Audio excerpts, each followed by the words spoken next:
wellnesscouch.com, streaming wellness into your lives. You're listening to A Quirky Journey, the Healthy Family Podcast with your hosts Jo Whitten and Leah Follett.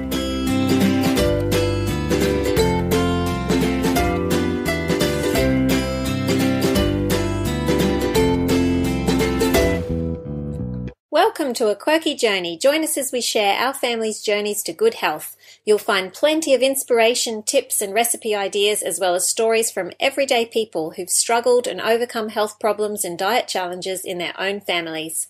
I'm Jo Whitten, author of the blog and book Quirky Cooking, and I'm here with the amazing Marlies Hobbs, founder of the Paleo Cafe franchise here in Australia. Hi, Marlies. Hi, Jo. Thank you very much for having me. I'm so excited to have you. I met Marlies a couple of years ago when the Paleo Cafe was all just starting out. How long ago did you start the franchise?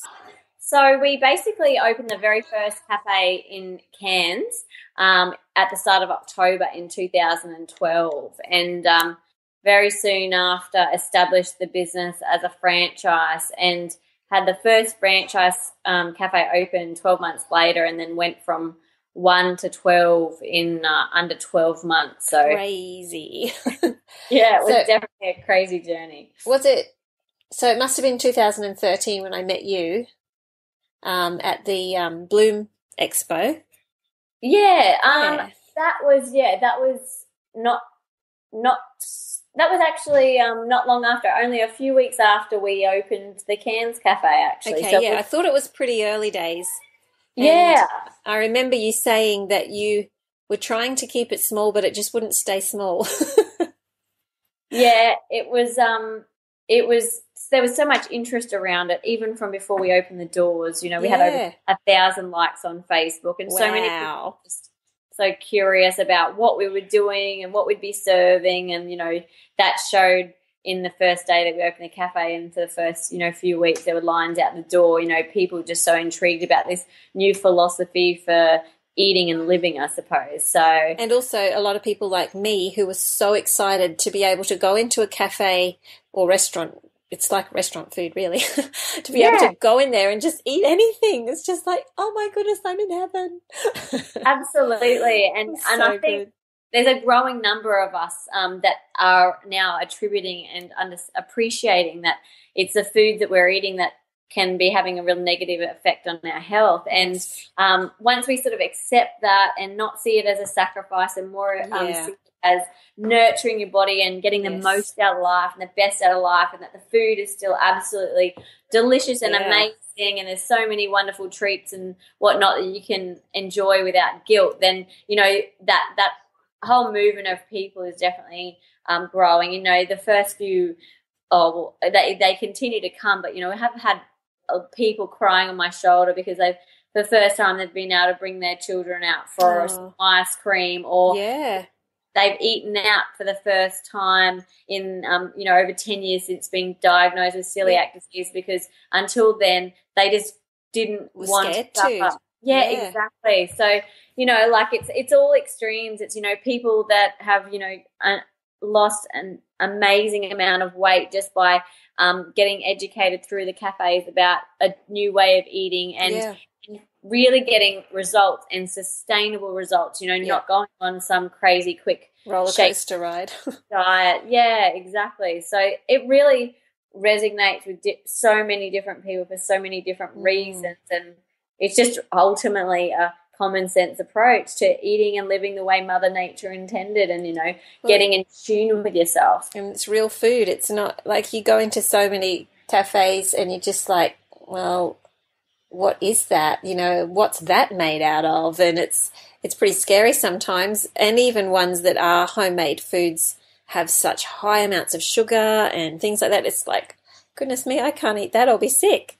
But just being able to take the kids, my kids were so excited when you guys first opened and we went in and we bought them all ice creams, and it was chocolate covered coconut milk icy poles on a stick. And they were so excited because they hadn't had something like that for so long. I know. Because we used to, as a family, when they were kids, we'd go out for a holiday or go to the lake or something, we'd buy everybody an ice cream, but we just had so many reactions, it wasn't worth it. So it was so nice to do something like that for them. And of course, those were probably a bit sweeter than we'd usually have, but it was a very lovely treat. Yeah, and that's right. It's, you know, when you go out, you sort of feel like that extra little treat and whatnot. Yeah. So, yeah, and that's what we love. And, you know, there's obviously still people that come to the cafe and, you know, they don't really understand the philosophy and whatnot and don't probably appreciate the difference between our food and other cafes' foods. You know, we don't cut any corners. We don't we have no fillers. You know, we don't fill our food with, you know, cheap stuff, cheap carbs and things like that. It's all fresh, really seasoned produce. Yeah, nutrient dense. Yeah, and I think once people really turn their attention to that fact and really like dissect the actual ingredients that are being used, they can see the immense amount of value and our exceptional point of difference between other food businesses where, you know, I understand why they cut those corners, you know, for costs and profitability and whatnot, but that's not what we stand for. That's not what you're about. Yeah. And so even things as simple as oils, I mean, that can be really expensive to use the good quality oils and good quality fats.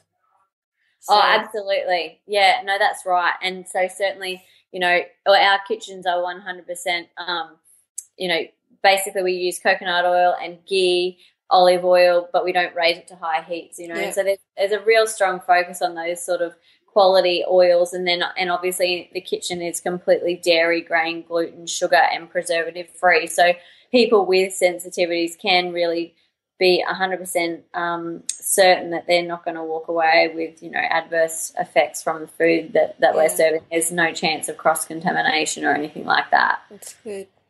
So let me ask you how you started off on this way of eating. Tell us your story.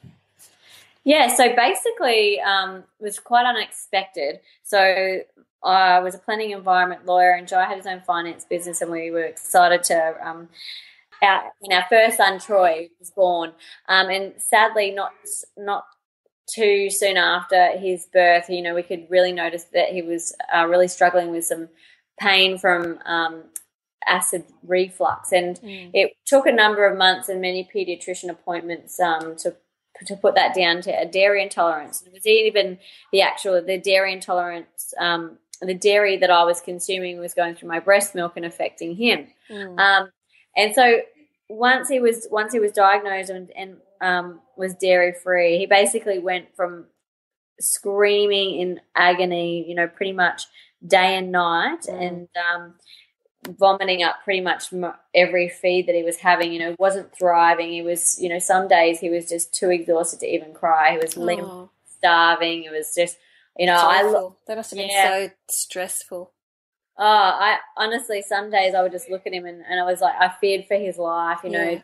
Midwives would be like, oh, they'd come and check on him and whatnot, and they're like, oh, no, he's not thriving. You've got to take him back to the pediatrician. But then, you know, some of the advice I was getting from the pediatricians wasn't overly supportive or helpful. So I just felt so trapped and alone, probably. Yeah, absolutely. And, you know, as I was sleep deprived, I was probably not coping with the whole thing very well because I was used to being in control and problem solving, and then I just had this baby that I just couldn't seem to help. And so anyway, he finally he got prescribed a dairy-free formula because it hit a point where I lost my milk because I was just so sick and run down and exhausted, and so was he. So once he went onto the dairy-free formula, he basically went from waking every hour throughout the whole 24-hour period to sleeping 12 hours throughout the night. Oh, he was probably so exhausted, the poor thing. Absolutely, yeah. And so then it was that experience that really made us think about the effects of food on the body and really have this appreciation for it. And it was around that time that he got diagnosed that Jai heard about the paleo diet and lifestyle through his CrossFit gym and coach. And so he wanted to give it a go for better results from workouts. And I was sort of like, oh, don't bring me a diet right now, Jai. You know, like it's the last thing I want. Yeah, I've just been through hell and back. Just leave me alone. But then he bought the Paleo Diet by Lorraine Cordain, and I read the first chapter because he was sort of intrigued. And I thought, well, I've got adult acne, I've got really severe digestion problems, I've got fluid retention issues, and so I sort of thought, oh well, there's and some of the it got me curious. And I read the first chapter, and I was absolutely shocked at the common sense of it, and that we've been taught these sort of principles, you know, from childhood and through school and whatnot. And what kind of things did she say that really resonated with you? You know, he just basically talked about, you know, the fact of culturally how we originated and the foods that we would eat, and the fact that, you know, many modern day illnesses and skin conditions and whatnot just didn't exist many years ago before before the agricultural revolution. All the refined foods. Yeah, and so really, you know, obviously it just made me realise, you know, prescriptions aren't the answer to adult acne or digestion problems. You really need to think about, like, food is fuel, and if you're not fueling your body in the right way, then obviously it's going to tell you, and it's going to, you know, result in different types of reactions. So it sort of made me really grasp that whole concept of food as fuel, and obviously the body as illnesses and ailments and conditions are a message to you that you're not doing the right thing by your body. So a whole new perspective, I suppose, on that. And really within 6 weeks, my adult acne completely cleared for the first time in years. Yeah, my digestion problems and pain had resolved, and was sleeping better, had more energy, and just, like the after losing the 8 kilos, you know, I just felt really comfortable in my own skin for the first time in my life. I just felt like I wasn't battling those last 5 kilos or whatever. It was just, I felt lean and light and agile, and just like really felt myself and empowered. Yeah. Wow. And so how did it change with your whole mindset and emotions and things? Did you find it helped with changing your diet? Helped with all of that kind of thing as well? Oh, absolutely. I mean, I was sort of really upset and frustrated and exhausted, I suppose, after, you know, Troy's health issues and whatnot, and that took its toll on me. But by changing to this new way of life, it really gave me a whole new lease on life, a new outlook. And so it started with the food, but then, you know, we started looking at the whole lifestyle, the whole paleo lifestyle, and realizing that, you know, the importance of getting out in nature and going to the park and playing and being by the water, going to the beach, you know, climbing a mountain, the importance of play, and that, you know, just because you've become a parent or an adult or whatnot doesn't mean that you should stop playing. You know, playing is fundamental to our overall happiness, and I guess also the importance of sleep and how detrimental lack of sleep can be to your happiness and overall health. And so just having a broad perspective on all those facets of the lifestyle, and then starting to take steps to implement positive changes, and that we obviously experience great results from. And it like you say, it is so common sense. It's how people used to be raised. You know, they would be outdoors, they would be working hard physically a lot of times, or at least, you know, going to and from work on foot or whatever, and they'd naturally get the exercise, they'd naturally get the fresh air. Kids were outside playing, they weren't inside sitting in front of screens.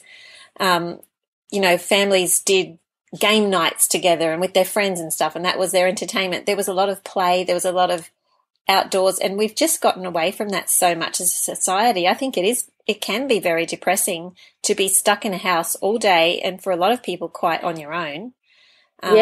And you don't realize what that does to your health. And then there's the whole sleep thing, which is very common now for people not to have enough sleep. Absolutely. Yeah. And then the food and And I think, you know, because everyone's doing it, everyone thinks, oh, well, you know, it's that's normal. It's normal, but it's normal. That is true. But now the symptoms or the results of that so-called normality are now becoming normal too. So, and that's a sad thing. Yeah, and that's the really sad thing. And that's where, like, I stand up and just say, I don't care what's normal or what everyone else is doing.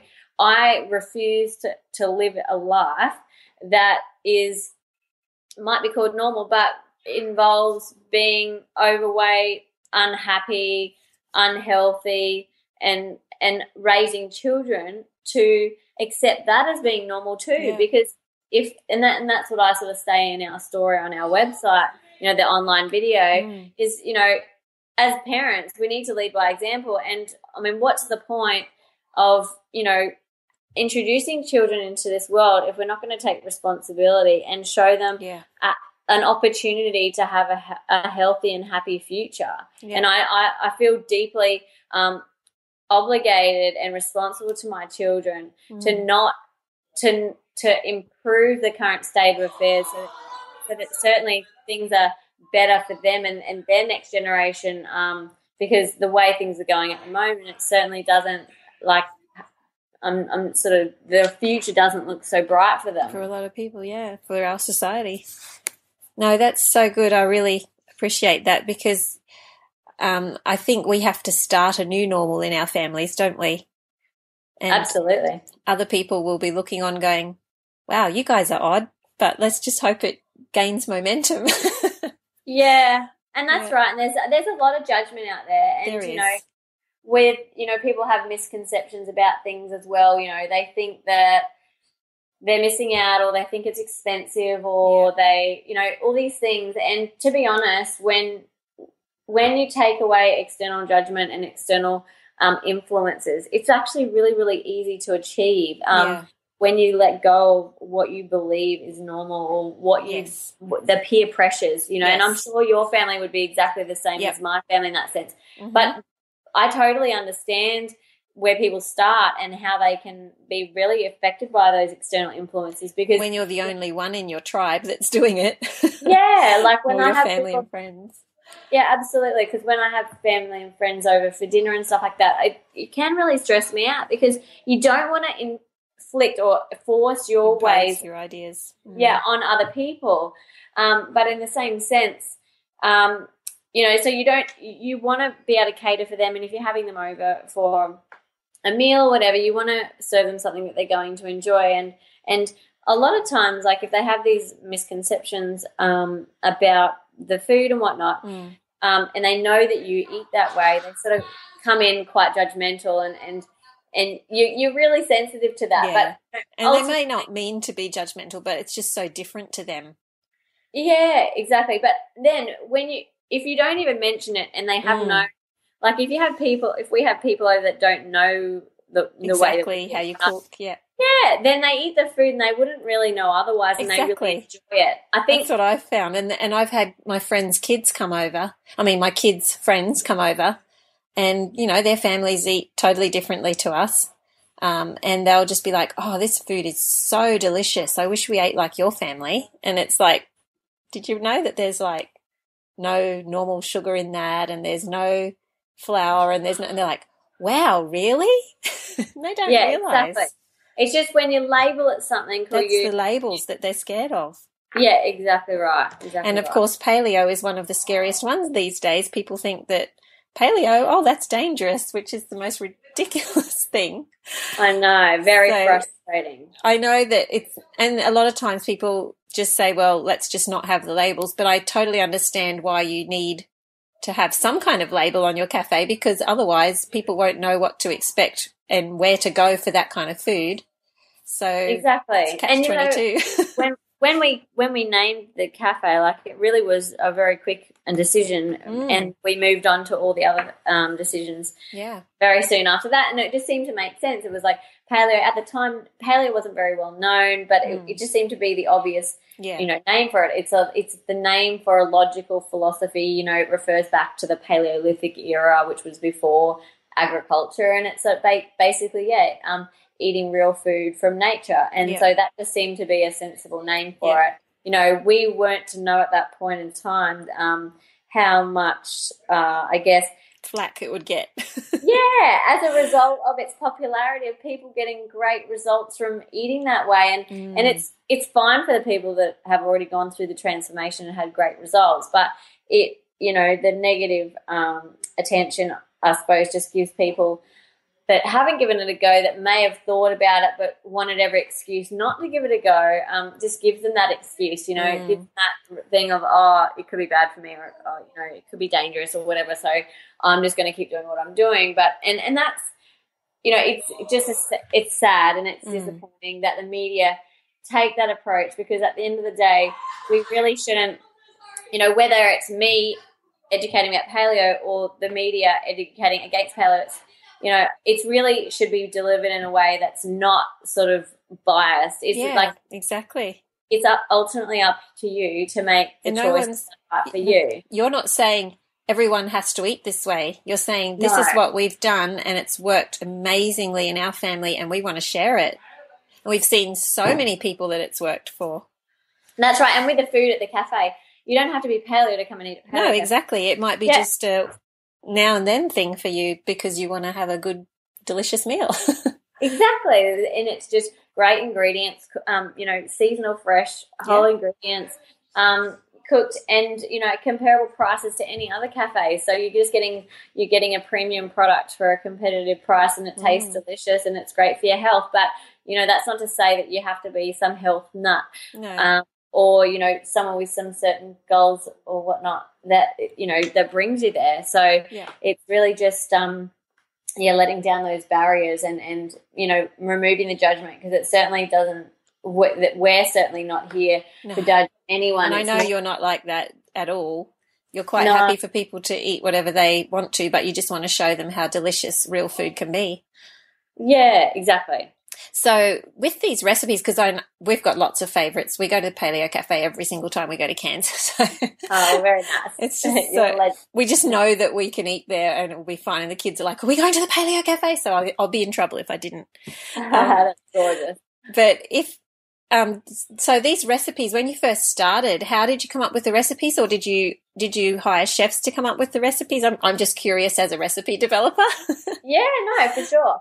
So basically, obviously, been cooking paleo at home for quite some time before we opened the cafe. Yeah. So I had a fair few ideas of things that I wanted to put on the menu, and I had hired some chefs who were helping me develop the first menu. And to be honest, a lot of their ideas were fairly sort of left field, I suppose. And I, as a consumer and establishing the business and the brand as a consumer, really just wanted the menu to be very much stuff that people could relate to. And like lamb burger and fries. I mean, it's all done with ingredients that you can eat that are real, like sweet potato fries and what's the bread made out of? Is it almonds? It's basically eggs, flaxseed meal, and almond meal. Obviously, there's a savoury bread, and then there's the flat bread. Yeah, so I mean, my kids love that, and I think that's a really good. If kids love the menu, I mean, as in kids that will eat real food, not just kids that only eat chicken nuggets, but kids that it's real comforting sort of food. It's not so weird that people go, "Oh, what is that?" Yeah, and that was my focus always, to make it recognisable. Yes, and that's what I'm trying to say. For people, even people that aren't sort of super healthy. And I find that the more super healthy we try and make the menu, like the people don't want to go for those options. They just want those recognisable. They do. They want the dishes. comfort food, the old favourites made healthier and made more delicious. That's what they want. And that's what I've found on my website as well. That's what people want. They want the things that they grew up with, but made really delicious and really healthy. Exactly. And that's definitely what through trial and error, we've definitely discovered that's definitely the trend. Iced coffee and brownies and all of those things. And beef cheeks, that is so yum. I love that one. And that's definitely the focus for the menu coming up is, we tried to do the kale slaw and a Brussels sprout type salad and a few different things. Yeah, not many people would choose that, I bet. Yeah, and the kimchi and wakame with the salmon and whatnot. And I thought, we're really just taking it to that next level. But at the end of the day, like the other old recognisable favourites are still the favourites. So I guess it's good to have a couple of flash different ones for those who are a bit experimental. But I suppose most people would go for the safer options. Yeah, that's right. And for all the reasons that you mentioned, they really just are interested in recognisable options that are something they know they'll love. Yeah, comfort. I must admit, I'm such a traditional person. I go out for dinner and I nearly always get steak. It's so sad. But when I went to UK recently, I ate all sorts of different things so that I could say that I had. But most of the time, if you're going out for a meal with your family, you want something you know you love. Yeah, absolutely. And, I think once you take away you factor in the negative sort of sensations of eating some things like, your passes and stuff like that. Once you overcome and let go of those foods, and you know how great you feel just after eating some quality protein and vegetables and, good healthy fats, you can sort of make really good decisions for yourself that you will feel great afterwards, and you'll feel energized and refueled and whatnot. And I mean, when you go out, often steak, salad and veggies, or steak, that's off. When roast we have dinner, roast dinner style things. They become your favorite consistent options, because what you're getting, and there's no hidden nasties and whatnot. It's real food. It's just basic, So your cookbook's sold really well, hasn't it? The first one, and you're about to release another one? Yeah, no, it's really exciting actually. Today marks a very special day. Oh. Simon & Schuster, a book distributor and publisher, actually picked up my book after I met them by chance at the Thrive conference. Oh, how exciting. Yeah, so today it will actually be out in all major retailers, including like Kmart, Big W, Target, Myer. Oh, you must be pinching yourself. Yes, I'm really, really excited. Congratulations, that's so good. Yeah, so, and also as an ebook as of last week, so it's on iBooks and on Amazon internationally. So really, just say the title so everybody knows. Sure, it's the Paleo Cafe Lifestyle and Cookbook by Marlies Hobbs. Woohoo! That's so exciting. We'll put the link on the Wellness Couch page so everyone can see that there as well. We'll put some links there, but that's really exciting. And so what's happening with the second one?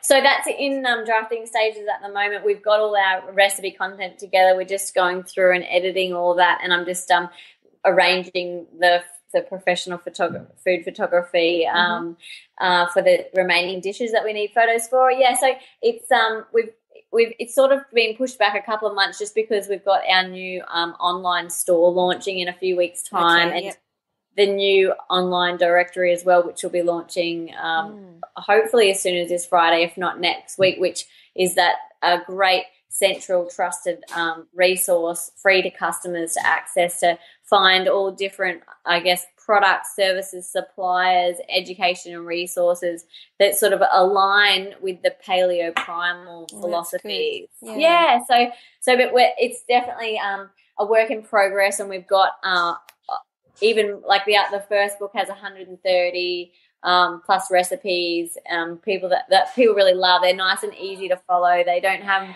endless, ingredients list and whatnot. So it's been well received in that sense. And the next book will be even more amazing recipes, same sort of philosophy. And I think we've got up to 180 plus recipes. Wow. For the book. Yeah. So obviously you can big.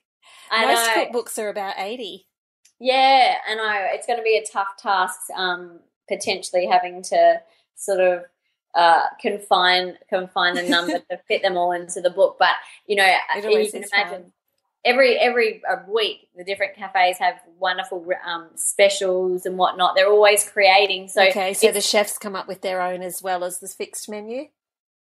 Yeah, every week. Yep. So, there's a great range of recipes that are always being created and tested. And so that's obviously the source of our amazing content, which, is tried and tested in the cafes and served. So, it's just a wonderful foundation for I'm looking forward to that. Yeah. Yeah. Well, can I just ask, I know a lot of people that listen to my podcast are doing the GAPS diet.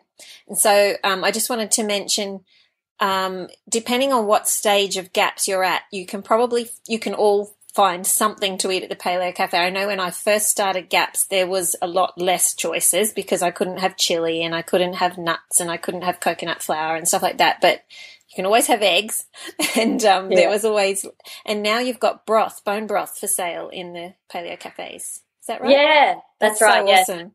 Made in house and served out front of house, straight out of slow And cooker. can people get it like in a coffee cup to go? They certainly can. Have your morning brothy or afternoon brothy. And okay, everybody, did you hear that? You got to go there and get your broth. Yeah, coffee cup. And we also sell it in the ready-made containers as well, so you can get sort of a number of serves in the containers, and it freezes really well too. Great. So people who don't have time to make it or are sick can get like the takeaway larger amounts. Oh, that's awesome.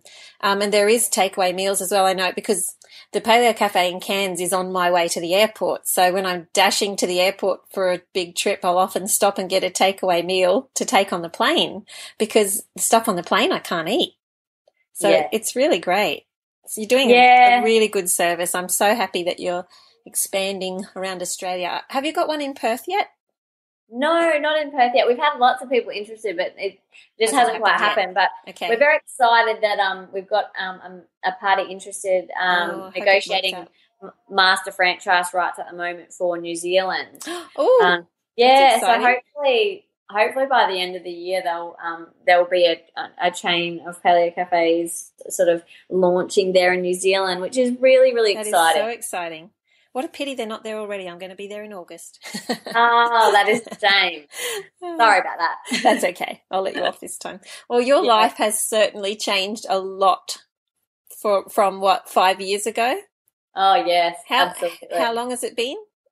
Well, basically from when Troy was born. So he turned 4 yesterday. Yeah. So, a lot of people say to me, I'm so discouraged. I'm not getting very far with my, I'm trying to eat healthy, but I keep slipping back and I keep giving up. And I did, a certain diet for so long, and then it was too hard, and now I'm really sick again and I'm so discouraged. And I often say to people, look back 5 years and have a think about how much you've changed since then, because it's amazing how much we do change in that amount of time.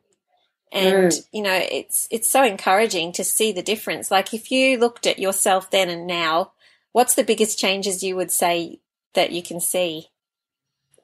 Oh, look, I think I'm continually changing and evolving as a person. And, basically I was didn't have children. I thought pasta and lasagna and whatnot were provided they were home cooked, were healthy meals. Loved my iced chocolates. Yeah, I think I definitely overdosed myself on that. But just, bad skin, fluid retention, carrying excess weight, never really 100% confident or comfortable in my own skin. Exercise, but just never really saw results as a result of the exercise. And so now it's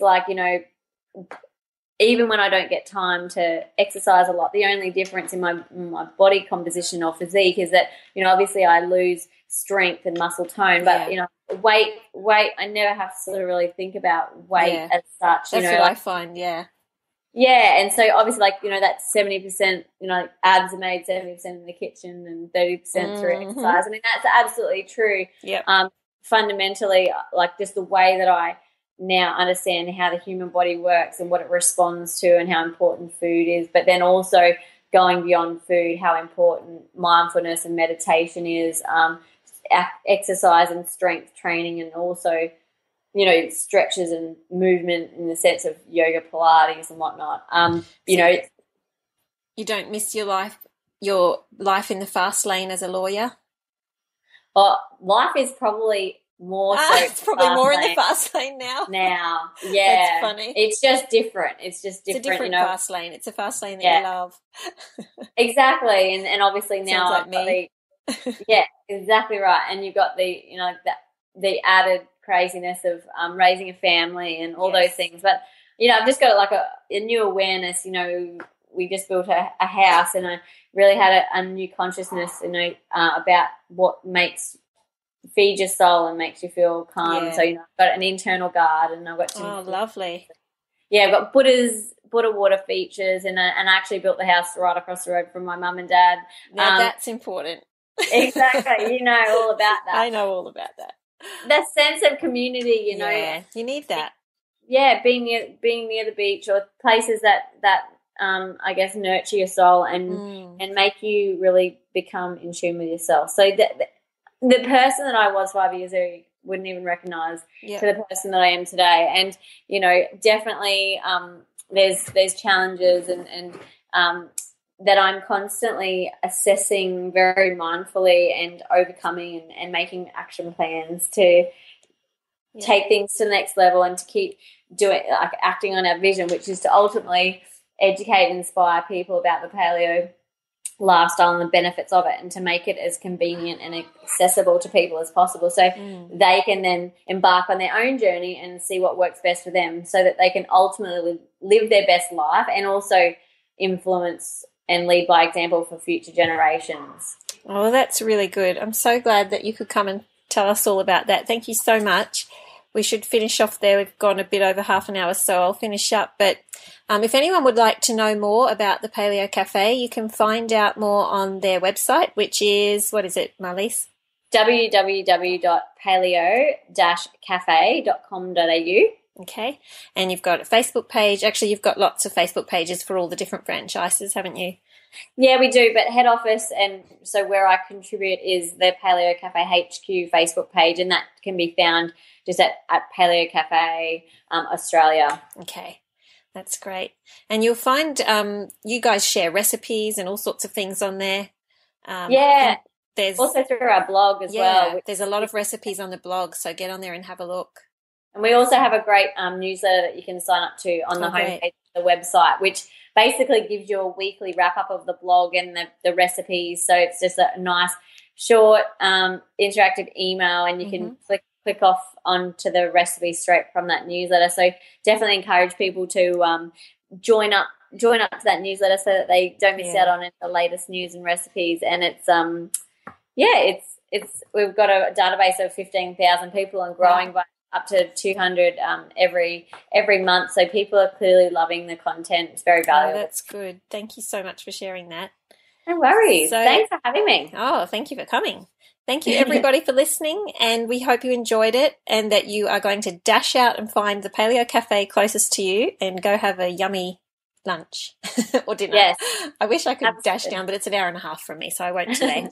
So if you're in Perth, just keep hassling Paleo Cafe until they get one over there. No, just kidding. And we'd love for you to check out our Facebook pages, leave questions on them. If you want to find a certain recipe or something, just ask. It may be there. And don't forget to have a look at the Paleo Cafe cookbook, which will be in, did you say Kmart, Big W? Yeah, all major. All those places. Dimmicks, Collins, And then the new one coming out soon. Yes, awesome. Yes. Thank you so much. And I'm always very much an open book. And if anyone, if they can benefit from any support that I can give, then by all means do track me down and ask. Get on Facebook and ask. But there's also a lot of help on your blog, so it's great. Yeah. Thank you so much. And everybody, if you can subscribe to our podcast on iTunes, we would love that. Also check out the other Wellness Couch podcasts. There's a whole lot more now, wellnesscouch.com, and just keep working on those small changes. Don't get discouraged. Keep going forward, and we hope to see you back next week. Bye. This has been a production of TheWellnessCouch.com. Check us out on Facebook and join in the conversation on Facebook.com/The Wellness Couch. Subscribe to each show on iTunes and check us out on Twitter. The Wellness Couch, streaming wellness into your lives. Whilst the Wellness Couch presenter endeavor to provide accurate and helpful information to their listeners, these podcasts cannot take into account individual circumstances and are not intended to be a substitute for health and medical advice from a qualified health professional. You should always seek the advice of a qualified health professional before acting on any of the information provided by any of the Wellness Couch podcasts.